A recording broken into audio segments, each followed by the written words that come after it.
Taylor Caldwell.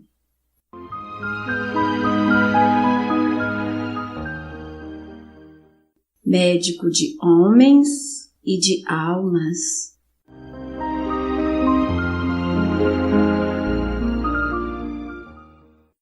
Terceira parte, capítulo 53.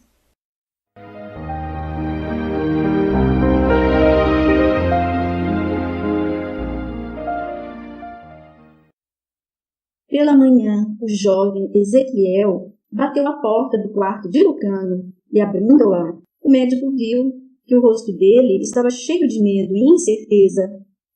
Meteu um pacote nas mãos de Lucano e gaguejou. Isto chegou de Tiberíades esta manhã, trazido para ti por um soldado romano. Não tenhas medo, disse Lucano bondosamente, tocando o ombro do moço. São apenas cartas para mim, enviadas pelo amigo de Jerusalém, Hilel Bar-Aham. Sentou-se na cama e leu as cartas que tinham sido entregues na casa de Hilel. Havia uma de Íris, outra de Aurélia, sua irmã, outra de Prisco e ainda outra de Prócio. Leu-as todas com amor. Às vezes suspirava. Tornaria a ver aqueles que tinham seu afeto? Sua mãe estava velha. Mas, pela primeira vez, não implorou que ele voltasse a Roma, pelo menos para uma visita. Escrevia: Caro filho, deves fazer o que o teu espírito ordenar, e eu compreenderei. Tive um sonho no qual me disseram que já não pertences à tua família e que Deus te chamou e deves obedecer. Lembra-te, porém, com amor de nós, pois realmente estás sempre em nossos corações. Havia muitas notícias felizes da família, e Lucano alegrou-se com elas. Mas Tibério César ia declinando, e Roma secretamente esperava que ele morresse, pois se tornara terrível e crudelíssimo, totalmente sem compaixão ou piedade. Seus crimes eram legião. Era como se tratasse contra seu império e seu povo uma vingança horrenda. Lucano suspirou. Que o povo sentisse a cólera de seus governantes, pensou, pois ele é o culpado de seus excessos. Agora li a carta de Hilel com profundo interesse e excitamento. Antes de mais nada, Hilel estava esperando pela volta de Lucano para realizar o casamento de Arrié e Leia. Tiveram um visitante em sua casa. Hás de lembrar-te, meu querido Lucano, que te escrevi sobre Saulo de Tarso, ou Gaio Júlio Paulo, como é conhecido em sua cidadania romana. É um fariseu e foi antigamente um dos homens de convicções religiosas mais conservadoras e profundo observador da lei, apesar de sua posição entre os romanos e de sua alta categoria como administrador e advogado. Era também homem orgulhoso e arrogante, de língua muito flexível, como acontece a muitos advogados, e das opiniões mais rígidas. Em parte, isso correspondia ao seu temperamento. É dado a intensos entusiasmos e dogmatismos e a acessos de altivez. Jamais deixaria alguém esquecer-se de que ele é ao mesmo tempo cidadão romano e judeu de família nobre e influente. Insolência para ele era coisa insuportável, que devia ser punida de imediato. Para um jovem mostrava-se imensamente rígido em seu orgulho e terrivelmente honesto. Nos tribunais de leis, seu gênio forense era muito temido e admirado. Acima de tudo, sempre foi um judeu devoto, odiando os que sequer ousavam duvidar da Torá, em seu mínimo pormenor. Quando ouviu falar em Jesus, o humilde Nazareno, e nos boatos de que ele era o Filho de Deus, ficou ultrajado e pessoalmente insultado. Nada de bom jamais veio de Nazaré, escreveu ele certa vez. Quando Deus nos mandar o nosso Messias, ele chegará como um relâmpago, entre uma companhia de arcanjos, e com as trombetas do Senhor nosso Deus, e todos o conhecerão, e as nações do mundo se curvarão diante dele. Como ousa esse camponês, esse carpinteiro, esse Jesus de Nazaré, ser proclamado, o Salvador pelos ignorantes? Isto é uma blasfêmia diante de Jeová.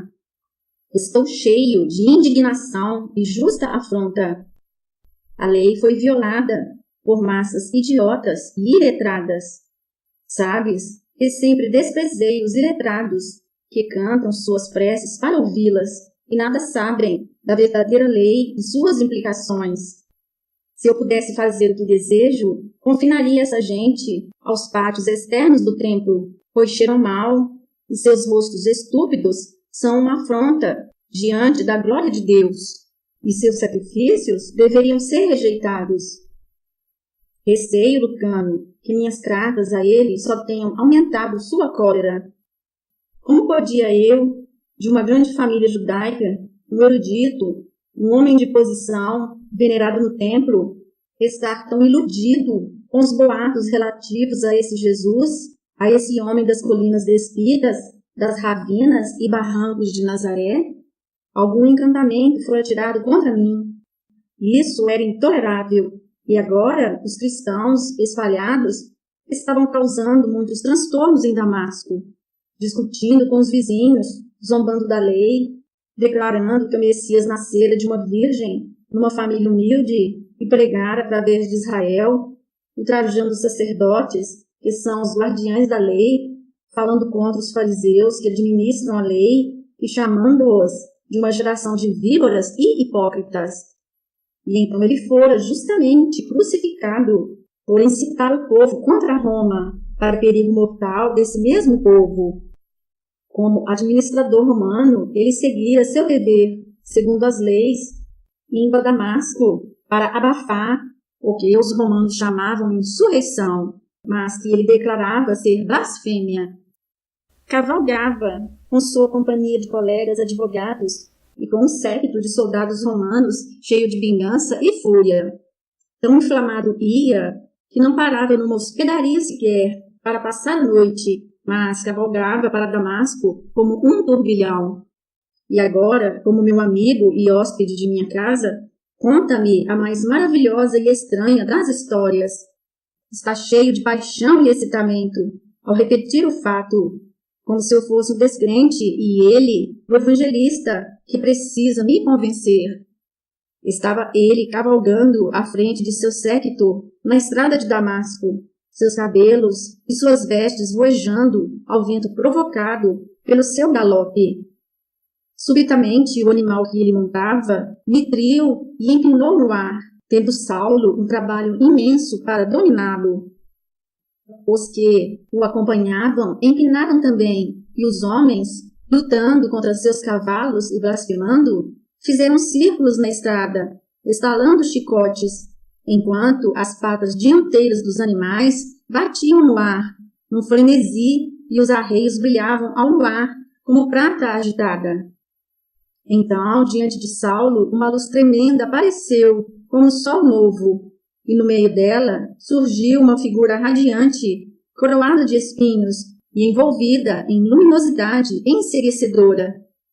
E a figura ergueu as mãos feridas e disse a Saulo, em voz imensa, ainda assim suave: Saulo, Saulo, por que me persegues? Saulo fixou os olhos na figura, abrigando-os contra a luz. Um tremor horrível apoderou-se dele, uma sensação da mais devastadora culpa e de poderosa adoração. Não sabia o que fazer ou o que responder. Sua alma estava estraçalhada e derrotada.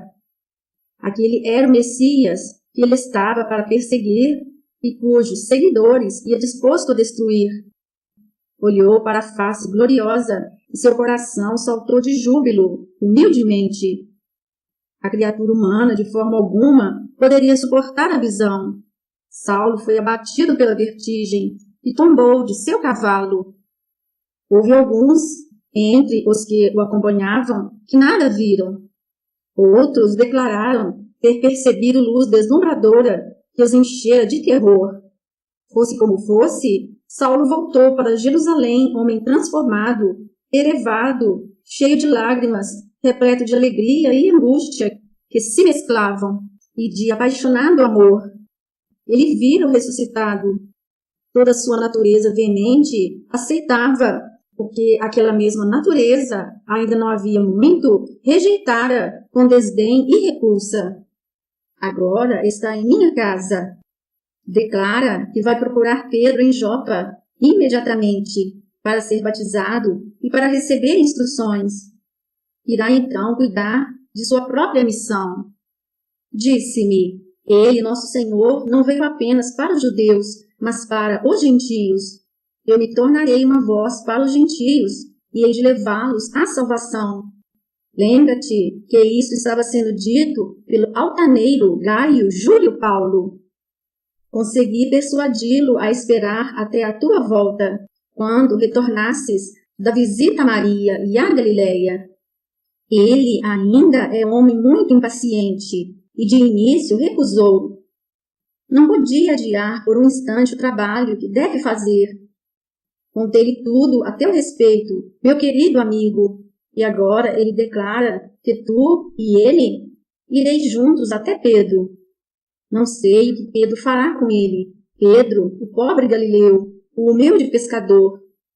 Saulo é um homem impetuoso e mesmo agora não consegue esquecer-se de que pertence a uma nobre família judia e é cidadão romano. Está imbuído de entusiasmo e adoração.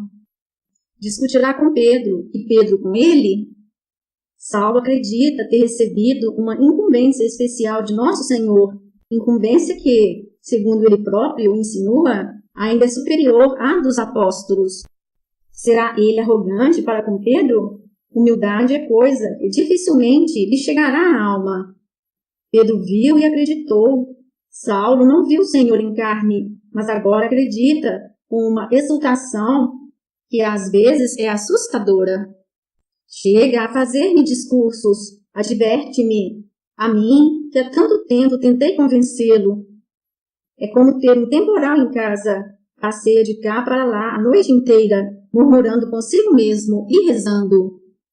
Ontem disse, estou muito interessado nesse Lucano e nas histórias que a respeito dele me contaste. Mas é um gentio e deve ser convencido por mim, pois os gentios têm corações endurecidos e eu tenho ordem para trazê-los à fé. Consegui reter o riso. Às vezes ele quase chega a convencer-me de que sou um homem ignorante e inconsciente da mensagem do Messias. E agora, meu querido Lucas, nós te esperamos.